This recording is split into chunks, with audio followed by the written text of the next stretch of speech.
Pero sa nga tanker ni Mary Queen of Charity. Kamay na siya sa Mary Queen of Charity. Ayan. So wala siya karga. Loading pa ni. Sa bintahan nakaroon na weather dili na kusog. Hinay ng hangin na-reduce na. Para ganiha. Kanya si Mary Queen of Charity. So nasa buti. Approaching niya dito either diha or dre sa may Phoenix. Pero dre na siya. So asa ka niya loading on shelter baka niya dito sa Super Typhoon. So Super Typhoon ron man si Mary Queen of Charity. Shout out ani no sa tong crew ani.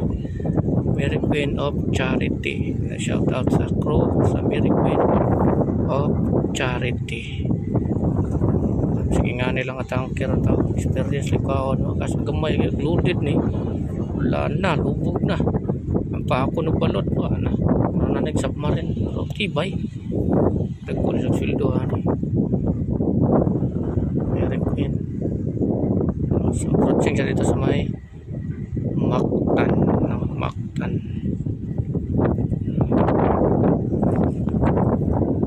Bintahan na ako ron. Dili na kusog. Hinay na. Para ganyan kusog ay. Nus.